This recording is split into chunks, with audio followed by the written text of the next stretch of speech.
BJP विधायकों का प्रस्तावित प्रशिक्षण शिविर हुआ स्थगित। कर्नाटक चुनाव को देखते हुए लिया गया निर्णय। 8 अप्रैल से 10 अप्रैल तक प्रस्तावित था प्रशिक्षण शिविर। बीजेपी विधायकों का प्रशिक्षण शिविर हुआ स्थगित।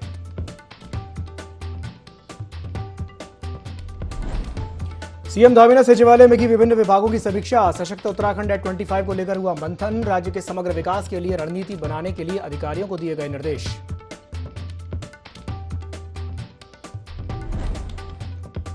बद्रीनाथ धाम में हुई बर्फबारी। तापमान तेजी से गिरा। कार्य भी हुआ प्रभावित। 22 अप्रैल से शुरू हो रही चारधाम यात्रा।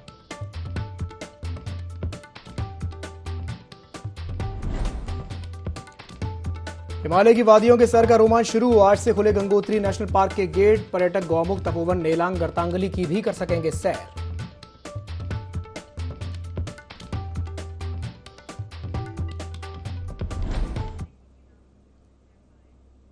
नमस्कार, देवभूमि लाइव में आप सभी का स्वागत है। मैं हूं आपके साथ दिव्यांशु जोशी। बुलेटिन की शुरुआत करते हैं इस वक्त की बड़ी खबर के साथ, जो हरिद्वार से है, जहां सीएम धामी की मुहिम रंग ला रही है। इनामी नकल माफिया गिरफ्तार हो गया है। 50,000 का इनामी संजय धारीवाल गिरफ्तार हो गया है। पटवारी और जेई पेपर लीक मामले में संजय धारीवाल मुख्य आरोपी है। आरोपी के भाई के घर से 4.25 लाख रुपए कैश भी बरामद हुआ है और अब तक 38 नकल माफिया गिरफ्तार हो चुके हैं।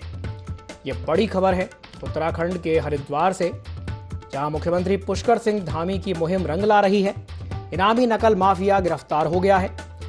50,000 का इनामी संजय धारीवाल गिरफ्तार हो गया है।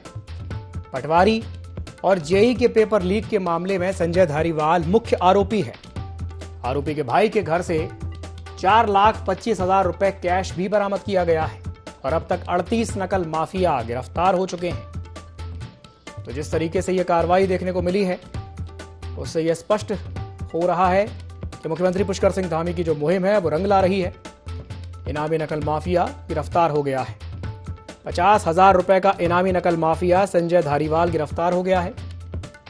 पटवारी और जेई की जो परीक्षा में जो पेपर लीक हुआ था, संजय धारीवाल उसका मुख्य आरोपी है। धारीवाल के भाई के घर से 4,25,000 कैश बरामद हो गया है और अब तक 38 नकल माफिया गिरफ्तार हो चुके हैं। और इसी खबर पर अधिक जानकारी को साझा करने के लिए हमारे साथ संवाददाता कपिल कुमार जुड़ गए हैं। कपिल, इनामी नकल माफिया गिरफ्तार हो गया है, क्या जानकारी है, विस्तार से बताइए।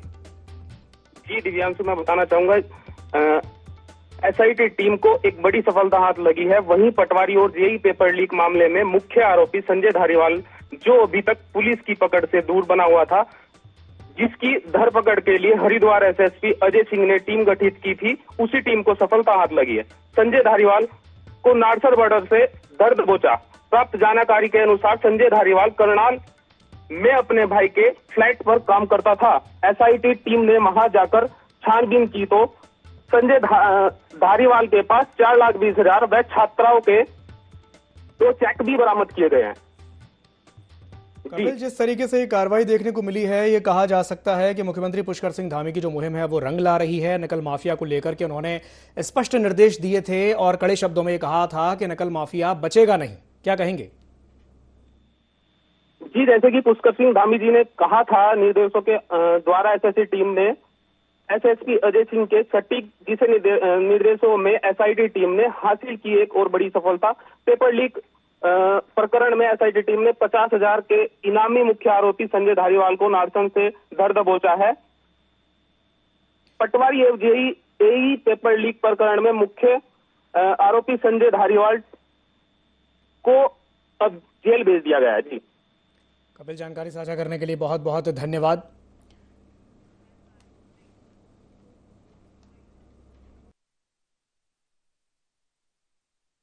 सोसाइटी द्वारा जेई परीक्षा प्रकरण और पटवारी परीक्षा में विवेचना की जा रही थी, जिसमें पूर्व में 37 अभियुक्त दोनों मामलों में गिरफ्तार हो चुके हैं। इसमें एक मेन षड्यंत्रकारी जो अभी तक वांटेड चला, से 50,000 का इनाम आईजी गढ़वाल महोदय द्वारा संजय धारीवाल पर घोषित किया गया था। इसकी गिरफ्तारी नारसन क्षेत्र से की गई है। साथ ही साथ यह जेई परीक्षा में करनाल स्थित कुछ छात्रों को ले जाकर वहां पर अपने भाई के फ्लैट पर जो है वहां पर नकल कराने की बात भी साक्ष्यों में आई है, जिसके आधार पर वहां टीम ने जाकर पूरी जांच करी है, जिसमें 4,25,000 रुपए कैश भी बरामद हुआ है, जो उसी परीक्षाओं में परीक्षार्थियों द्वारा लिया गया था। कुछ दस्तावेजी साक्ष्य मिले हैं और ब्लैंक चेक भी मिले हैं जो परीक्षार्थियों द्वारा गारंटी के तौर पर दिए गए थे।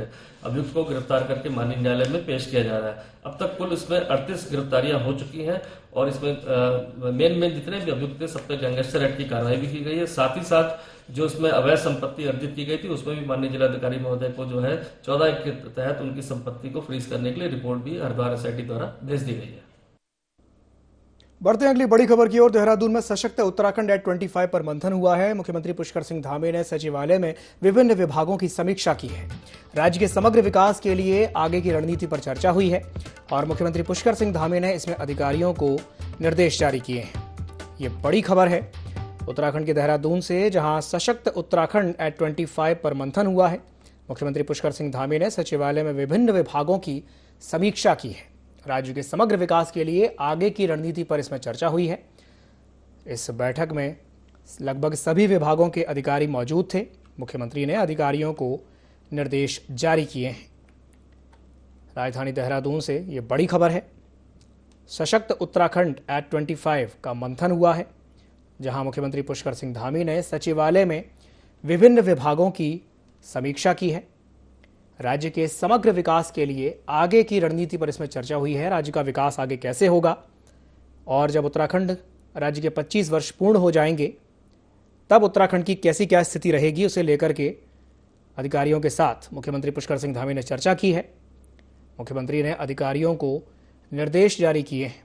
सीएम धामी ने सचिवालय में विभिन्न विभागों की समीक्षा की है। इस दौरान अलग अलग विभागों के अधिकारी वहां पर मौजूद रहे।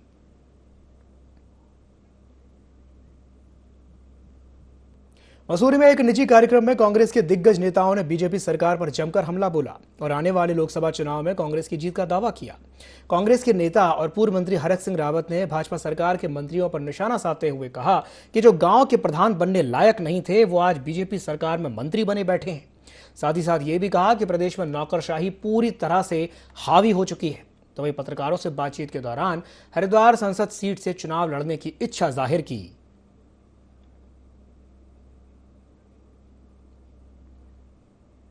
दुर्भाग्य में छोटी बात हो जाएगी और ये हमारे प्रदेश का अपमान है, लेकिन अगर सही मायने में मैं किसी एक मंत्री के लिए नहीं कह रहा हूं, लेकिन अगर मुझको चयन करना होता तो कोई ग्राम प्रधान बनाने की क्षमता नहीं है। हमारे प्रदेश का अपमान होगा क्योंकि हमारे प्रदेश की जनता ने उन लोगों को विधायक चुना और वो आज सरकार में मंत्री हैं। तो जो व्यक्ति बोल रहा हो उसके बारे में मसूरी के लोग या उत्तराखंड के लोग, बोलने वाले के बारे में लोगों क्या धारणा है, इसका मुझे जवाब देना चाहिए। इसका जवाब तो उत्तराखंड के लोगों को देना चाहिए। तो मैंने पार्टी से कहा था कि भाई मैं या तो पार्टी के लिए काम करूंगा और भविष्य में लोकसभा चुनाव अगर पार्टी मुझे लड़ाती है तो मैं उसकी तैयारी करूंगा। लोहाघाट पहुंचे आम आदमी पार्टी के प्रदेश उपाध्यक्ष राजेश बिष्ट ने बीजेपी के 1 साल के कार्यकाल को निराशाजनक बताया। मीडिया से रूबरू होते हुए उन्होंने कहा कि बीजेपी 1 साल बेमिसाल का नारा देकर के खुद ही अपनी पीठ थपथपा रही है, लेकिन दूसरी ओर सड़कों की हालत बद से बदतर हो चुकी है। पहाड़ी क्षेत्रों की स्वास्थ्य और शिक्षा व्यवस्थाएं पूरी तरह से चरमरा गई हैं। उन्होंने कहा कि बिजली पानी की दरों में बढ़ोतरी करके सरकार ने प्रदेश में शराब को सस्ता कर दिया। साथ ही साथ ये भी कहा कि भाजपा को झूठी वाहवाही लूटना छोड़कर धरातल में जनता के लिए काम करने चाहिए।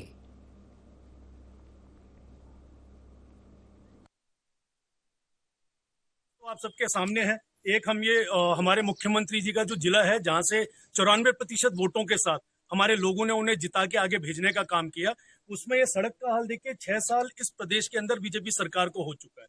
और आज जब हम जन सुविधाओं की बात करते हैं, चाहे हम सड़क की बात करते हैं, बिजली महंगी कर दी है, पानी महंगा कर दिया, बच्चों की शिक्षा के लिए उनके पास कोई व्यवस्था नहीं है। आज इन जब हम क्षेत्रों में घूमते हैं तो सड़कों का जब हाल देखते हैं तो बहुत पीड़ा होती है। हमारे लोग इन्हीं सड़कों पे रोज गुजरते हैं, कोई भी सुनवाई करने के लिए तैयार नहीं है। बहुत बड़ी पीड़ा है अपने आप।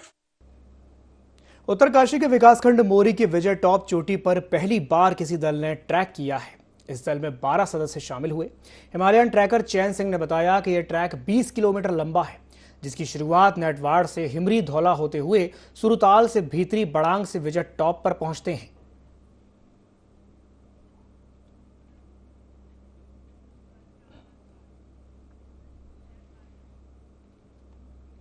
हरिद्वार में सिद्ध डिजिटल सेवा कॉमन सर्विस सेंटर में बनाए जा रहे आधार कार्ड की शिकायतें सामने आई हैं। बताया जा रहा है कि जन सेवा केंद्र के अधिकारियों से मिलकर आधार कार्ड में फर्जीवाड़ा किया जा रहा है। 300 से लेकर के 1000 रुपए में मनी ट्रांसफर की दुकान पर फर्जी तरीके से आधार कार्ड बनाने का खेल चल रहा है।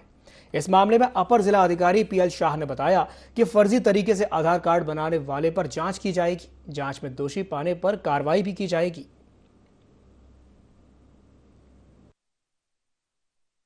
इसकी हम जांच करवाएंगे। संबंधित जो क्षेत्रीय कर्मचारी हैं उनसे एक बार हम जांच करवा लेंगे, और अगर इस प्रकार की कोई बात है और कोई अवैध कार्रवाई, कोई कार्य चल रहा है तो उस पर कार्रवाई की जाएगी। जनपद उत्तरकाशी में एक बार फिर से मौसम ने करवट बदली है। देर रात से जबरदस्त बारिश हो रही है, तो ये पहाड़ी इलाकों में बर्फबारी भी शुरू हो गई है। गंगोत्री, यमुनोत्री धाम, हर्षिल, मुखवा, धराली में भी लगातार बर्फबारी का दौर जारी है।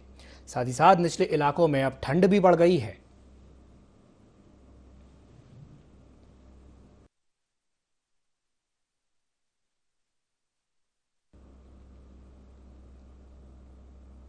मसूरी में लगातार बारिश होने से 5 वाहन क्षतिग्रस्त हो गए। मसूरी के विधायक और प्रदेश के कैबिनेट मंत्री गणेश जोशी ने मौके पर जाकर के निरीक्षण किया, तो वहीं माल रोड के सुधारीकरण के कार्य का भी निरीक्षण किया गया। जिन टैक्सियों का नुकसान हुआ है उनके संचालकों से वार्ता की गई है। मंत्री ने निर्देश दिए हैं कि जिन वाहनों का नुकसान हुआ है उन्हें ठीक कराया जाएगा, तो वहीं मुआवजा भी दिलाया जाएगा।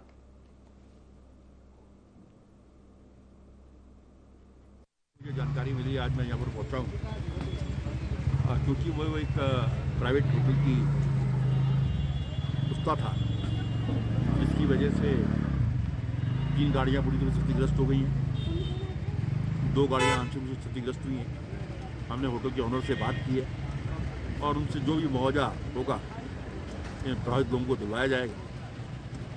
साथ ही मैंने आज माल रोड का भी निरीक्षण किया है। जो काम की गति है वो ठीक नहीं है। मैंने SC और XCM दोनों से कहा है कि आप डे नाइट काम कराएं, लेबर बढ़ाएं और काम में तेज़ी लाएं, क्योंकि उन्होंने मुझे जब पहले मैंने बैठक देहरादून में बुलाई थी 31 तारीख का मुझे प्रॉमिस किया था, और इनका ये कहना है कि साहब बीच में बारिश आ गई, 5-6 दिन उससे डिले हो गए, तो किसी भी सूरत में 15 तारीख से पहले काम पूरा करने की निश्चित मैंने इनको किया है और मुझे पूरा भरोसा है कि ये लक्ष्य इस काम को पूरा करेंगे। चारधाम यात्रा को लेकर सभी विभागों को चाक चौबंद निर्देश दिए जाने पर जोर दिया जा रहा है, तो वहीं हरिद्वार के ज्वालापुर, रानीपुर, झाल से कोर कॉलेज तक लगे सभी यूनिपोल और होर्डिंग्स अवैध हैं। इस संबंध में इन्हें लगाने के लिए NHAI अनुमति नहीं ली है। पुलिस प्रशासन अवैध होर्डिंग्स और यूनिपोल को हटाने के लिए कार्रवाई करेगा। SSP अजय सिंह ने बताया कि जल्द ही चारधाम की यात्रा के चलते सभी होर्डिंग्स को नेशनल हाईवे से हटा दिया जाएगा।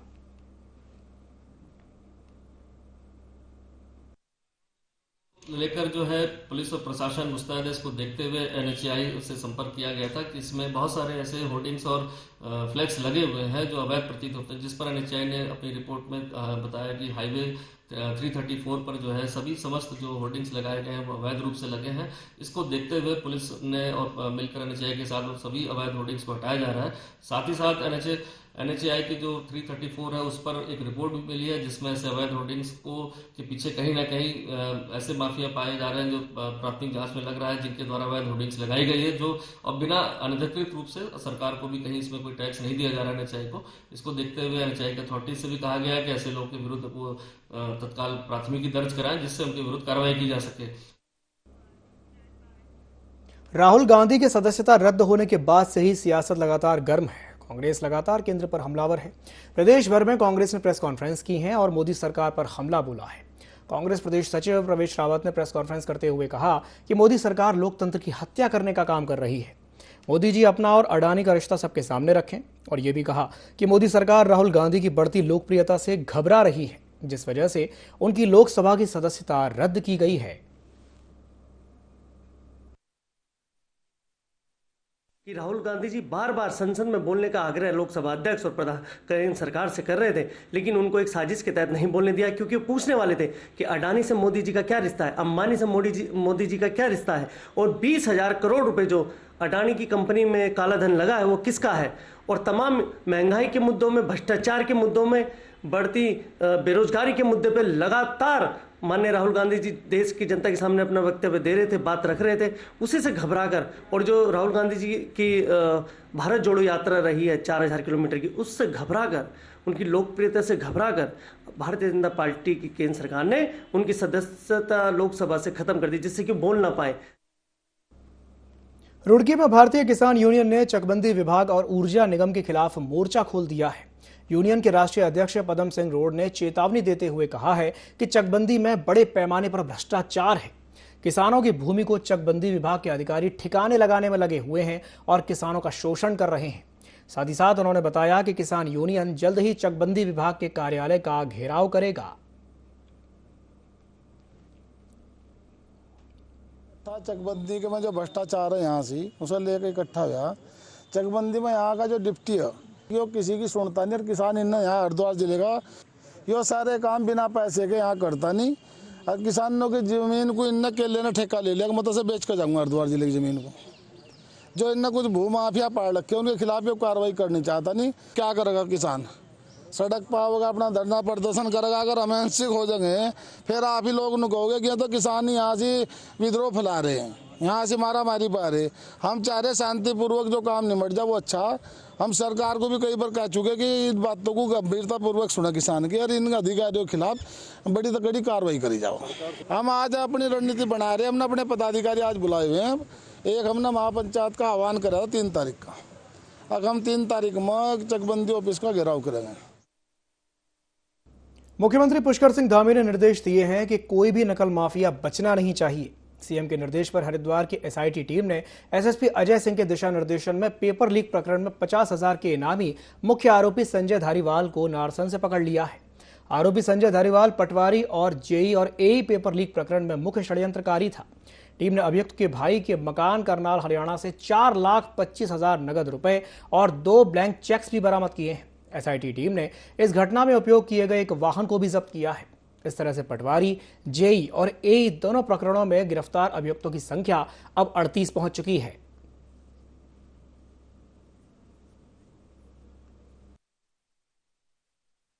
द्वारा एई जेई परीक्षा प्रकरण और पटवारी परीक्षा लीक में विवेचना की जा रही थी, जिसमें पूर्व में 37 अभियुक्त दोनों मामलों में गिरफ्तार हो चुके हैं। इसमें एक मेन षड्यंत्रकारी जो अभी तक वांटेड चला से 50,000 का इनाम आईजी गढ़वाल महोदय द्वारा संजय धारीवाल पर घोषित किया गया था। इसकी गिरफ्तारी नारसन क्षेत्र से की गई है। साथ ही साथ यह एई जेई परीक्षा में करनाल स्थित कुछ छात्रों को ले जाकर वहां पर अपने भाई के फ्लैट पर जो है वहां पर नकल कराने की बात भी साक्ष्यों में आई है, जिसके आधार पर वहां टीम ने जाकर पूरी जांच करी है, जिसमें 4,25,000 रुपए कैश भी बरामद हुआ है जो उसी परीक्षाओं में परीक्षार्थियों द्वारा लिया गया था।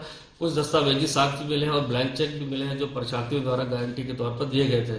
अभियुक्त को गिरफ्तार करके माननीय न्यायालय में पेश किया जा रहा है। अब तक कुल इसमें 38 गिरफ्तारियां हो चुकी हैं और इसमें मेन जितने भी अभियुक्त थे सब पे गैंगस्टर एक्ट की कार्रवाई भी की गई है। साथ ही साथ जो इसमें अवैध संपत्ति अर्जित की गई थी उसमें भी माननीय जिलाधिकारी महोदय को जो है 14 एक्ट के तहत उनकी संपत्ति को फ्रीज करने के लिए रिपोर्ट भी हरिद्वार एसआईटी द्वारा भेज दी गई है। कांग्रेस नेता राहुल गांधी की सदस्यता रद्द होने के विरोध में कांग्रेस देश भर में सत्याग्रह करने जा रही है। 1 अप्रैल से 30 अप्रैल तक सभी विधानसभाओं में यात्रा निकाली जाएगी। जनता से संवाद किया जाएगा और रात्रि विश्राम करके लोगों को बताया जाएगा कि बीजेपी सरकार के राज में लोकतंत्र की हत्या की जा रही है। आज हरिद्वार प्रेस क्लब में कांग्रेस विधायक रवि बहादुर और विधायक अनुपमा रावत ने प्रेस वार्ता करके सत्याग्रह के बारे में जानकारी दी। कांग्रेस विधायकों ने आरोप लगाया कि राहुल गांधी ने लोकसभा में जनता की आवाज को उठाने का काम किया था, इसलिए भाजपा के इशारे पर उनकी सदस्यता रद्द कर दी गई।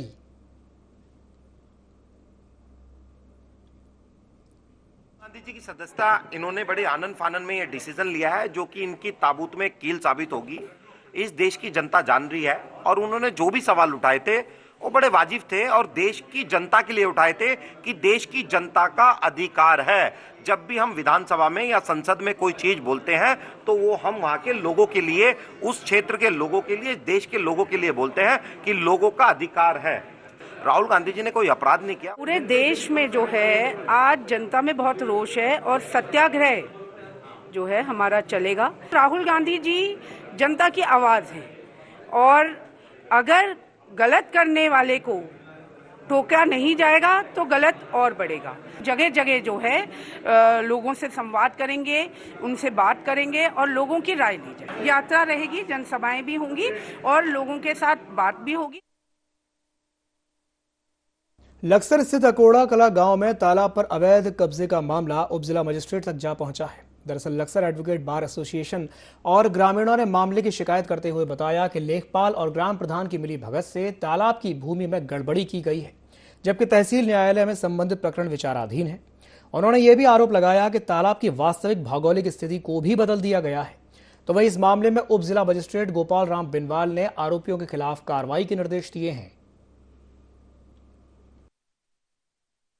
तालाब पर अवैध कब्जा कर रखा है कुछ लोगों ने, और उसी का मुकदमा तहसीलदार न्यायालय में चल रहा है। और उसी संबंध में पटवारी ने साज करके कब्जादारों के साथ और उसकी तालाब की प्रकृति को बदलने का प्रयास किया है। और इसी संबंध में हमने एसडीएम साहब के यहाँ शिकायत की है और एसडीएम साहब ने हमें आश्वासन दिया है कि हम पटवारी के खिलाफ भी और जिन्होंने कब्जादारों के खिलाफ भी उचित कार्रवाई करेंगे। ये आरोप लगाए गए हैं कि लेखपाल और जो ग्राम प्रधान है उनकी देख रेख में तालाब की प्रकृति को चेंज किया गया है।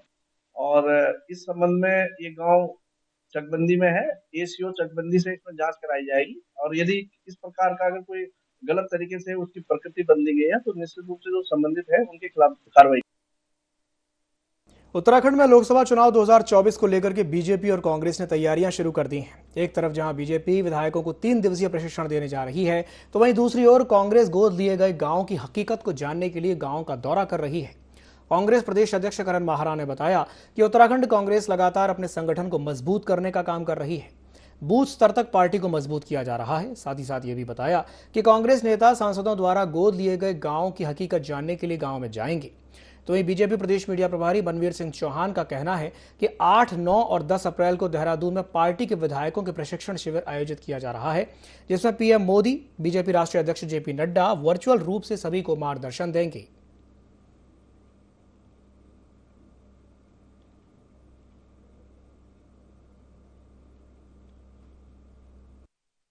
जनता पार्टी के द्वारा केंद्रीय नेतृत्व के निर्देश पर अपने कार्यकर्ताओं को हमारे जो जीते हुए जनप्रतिनिधि आते हैं उनको लेकर के हमेशा प्रशिक्षण देने की एक प्रक्रिया रही है।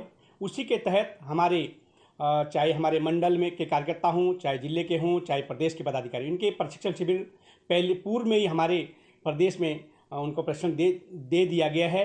इसके बाद हमारे जो जनप्रतिनिधि विधायक गण हैं, विधायकों को प्रशिक्षण शिविर लगाने की योजना है और 8, 9 और 10 अप्रैल को देहरादून में ही 3 दिवसीय प्रशिक्षण शिविर लगने वाला है। कांग्रेस जमीन पे काम कर रही है। हमारे जो लोग भी चुनाव लड़ने के इच्छुक लोग हैं वो विधानसभा वार, बूथ वार इस समय दौरे कर रहे हैं, लोगों से मिल रहे हैं। कांग्रेस भी का संगठन लगातार सक्रियता से काम कर रहा है। हमारे जिला अध्यक्ष, हमारे ब्लॉक अध्यक्ष, बूथ अध्यक्ष इस समय काम कर रहे हैं। उनकी ट्रेनिंग्स भी आपस में वो लोग कर रहे हैं, बातचीत कर रहे हैं। और हमको भारतीय जनता पार्टी से सीखने की जरूरत नहीं है। जिन्होंने सांसदों को जो गांव गोद दिए थे उनकी हालत बताए ना, विधायकों को ट्रेनिंग तो दे रहे क्योंकि वो केवल चुनाव जीतना चाहते हैं, लेकिन जनता की जो नुकसान हुआ है, जनता को जो चोट पहुंची है उस पर मरहम लगाने का काम नहीं करते। वो गांव बताएंगे। अभी कांग्रेस उन सारे गांवों में जाने वाली है जिन गांवों को इनके सांसदों ने गोद लिया था, तब क्या स्थिति थी और गोद लेने के बाद क्या स्थिति। इसी के साथ बुलेटिन में फिलहाल के लिए इतना ही। दीजिए इजाजत। नमस्कार।